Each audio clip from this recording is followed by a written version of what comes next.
जी, सरल पटेल कांग्रेस के प्रवक्ता हमारे साथ जुड़ रहे हैं। सरल पटेल साहब, स्वागत है आपका टोटल न्यूज में। रुझान आपके सामने होंगे, किस तरीके से इन रुझानों को देखते हैं? 225 सीटें इंडिया गठबंधन के खाते में जाती हुई दिखाई दे रही।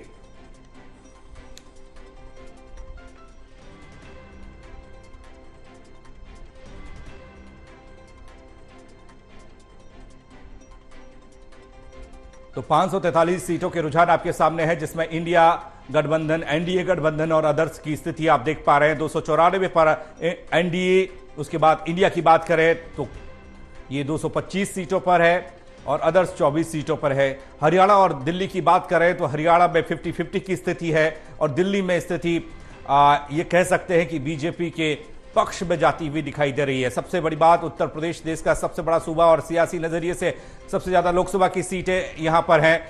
80 लोकसभा सीटों में कांग्रेस और समाजवादी पार्टी का गठबंधन, समाजवादी पार्टी का अच्छा परफॉर्मेंस देखने को मिल रहा है। सरल पटेल जुड़ रहे हैं हमारे साथ, कांग्रेस प्रवक्ता। सरल पटेल साहब, स्वागत है आपका टोटल न्यूज में। जो रुझान सामने आ रहे हैं, 225 सीटें इंडिया गठबंधन के खाते में जाती दिखाई दे रही हैं, क्या कहेंगे?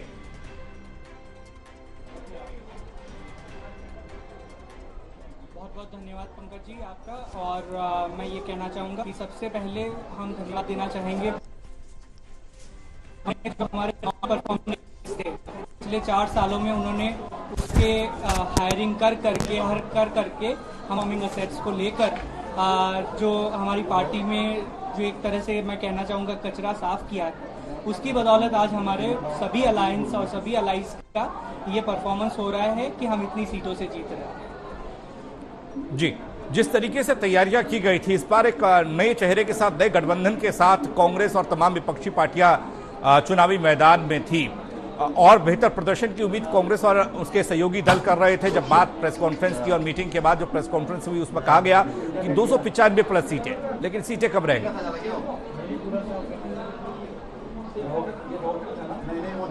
सॉरी, आप रिपीट करेंगे? 295 प्लस सीटों का अनुमान कांग्रेस और इंडिया गठबंधन ने लगाया था, लेकिन सीटें कम रह गई, क्या कारण रहा? बिल्कुल कम नहीं है ये। जैसे जैसे और हम क्लोजर जाएंगे, काफ़ी सीटें हैं जो हम क्लोज मार्जिन से जीतने जा रहे हैं। तो जो हमने 295 का आंकड़ा दिया था इंडिया गठबंधन में, हम उस पर खरा उतरेंगे और हमारी इंडिया पार्टीज का 295 के आसपास का ये आंकड़ा रहेगा। शायद हम इससे बेहतर भी करेंगे। जी, जिस तरीके से इंडिया गठबंधन में तमाम विपक्षी दल एक साथ एक मंच पर आए, परफॉर्मेंस देखने को मिल रही है, बेटर है पिछले 2019 के चुनाव के मुकाबले, क्योंकि उस वक्त कोई ऐसा गठबंधन नहीं। लेकिन इस गठबंधन के दौरान भी कई ऐसे दल थे जो इस गठबंधन में मजबूती के साथ नहीं जुड़ पाए, ममता बनर्जी जैसे लोग। नहीं, बिल्कुल हम मजबूती से भले हम वेस्ट बंगाल में अलग अलग लड़े हो, लेकिन हमारी जो लड़ाई है संविधान को बचाने की, भारत की संरक्षा करने की, उसमें हम स्ट्रांगली टीएमसी के साथ है। और टीएमसी ने भी अनाउंस किया है कि वो इंडिया अलायंस का हिस्सा है। तो कोई मतभेद नहीं है, कोई मनभेद नहीं है। हमारे कुछ डिफरेंसेस थे वहाँ पर, लेकिन TMC is as much as part of India Alliance as any other party. And one more thing कि प्रधानमंत्री मोदी जी ने तकरीबन 276 रैलीज की है इन पूरे चुनाव प्रक्रिया में, तो शायद उससे भी कम सीटें बीजेपी को मिल रही है। तो ये प्रधानमंत्री की जो पॉपुलैरिटी गिर रही है, उसका भी एक ग्राफ दर्शाता है। जी, सरल पटेल, एक बात और जो कांग्रेस और इंडिया गठबंधन को लेकर सामने आती है, जब हम राष्ट्रीय राजधानी दिल्ली को देखते हैं तो यहां पर भी गठबंधन था, सीट शेयरिंग हुई, लेकिन जो रुझान बता रहे हैं उसमें सफलता नहीं मिल रही है। बिल्कुल, आई थिंक हमें और मजबूती से लड़ना चाहिए था दिल्ली में। बिल्कुल कोई कमियां रही होगी, इसलिए ऑलमोस्ट हम लीड कर रहे, ट्रेल कर रहे सारी 7 सीटों पर। लेकिन मुझे पूरा विश्वास है कि हम will go back to the drawing board in the states जहाँ पे हमने परफॉर्म नहीं किया, चाहे वो मध्य प्रदेश हो, चाहे वो दिल्ली हो, चाहे ओडिशा हो। और हम इसमें और मजबूती से हम आने वाले विधानसभा चुनाव के पहले हम अपनी रणनीति को और साझा करेंगे और हम मजबूती से चुनाव लड़ेंगे। उत्तर प्रदेश के बारे में क्या कांग्रेस सोचती है, क्योंकि यहाँ पर भी गठबंधन था, समाजवादी पार्टी तो बेहतर तरीके से प्रदर्शन करती दिखाई दी, क्षेत्रीय पार्टी भी है, लेकिन कांग्रेस की जो आंकड़े हैं वो उससे संतुष्ट हैं आप, जो अब तक दिखाए जा रहे हैं?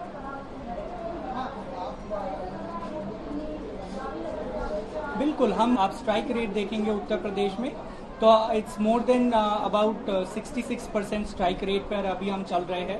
हम 8 सीटों पर लीड कर रहे हैं इंडिया गठबंधन में उत्तर प्रदेश से। तो ये एक अनप्रेसिडेंटेड परफॉर्मेंस है। और जो हमारा सहयोगी है समाजवादी पार्टी, उन्होंने भी बहुत अच्छा परफॉर्मेंस किया है।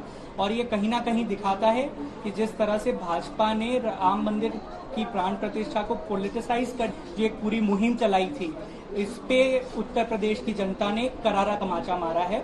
और उनकी जो प्राण प्रतिष्ठा को पॉलिटिसाइज करने की जो नीति थी उसको जनता ने नकारा है।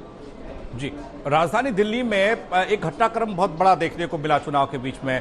प्रदेश अध्यक्ष अरविंदर सिंह लवली और तमाम लोग पार्टी छोड़ गए। क्या इसका असर पड़ता हुआ आप देखते हैं इस चुनाव पर, इन सीटों पर, जबकि 7 सीटें बीजेपी के खाते में जा रही हैं? दूसरा सवाल ये कि उम्मीदवारों के चयन को लेकर भी खूब घमासान हुआ।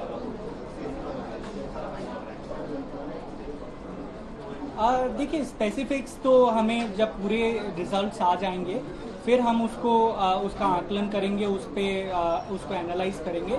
लेकिन जिनका भी आपने नाम लिया, जो मैंने शो के स्टार्टिंग में कहा था कि प्रधानमंत्री मोदी जी ने एक बहुत बढ़िया काम किया, जनता के लिए कोई काम नहीं किया, लेकिन पिछले 4 सालों में उन्होंने ओवरड्राइव पे जाके कांग्रेस के हर एक नॉन परफॉर्मिंग नेता को उन्होंने अपनी पार्टी में लेने का काम किया है।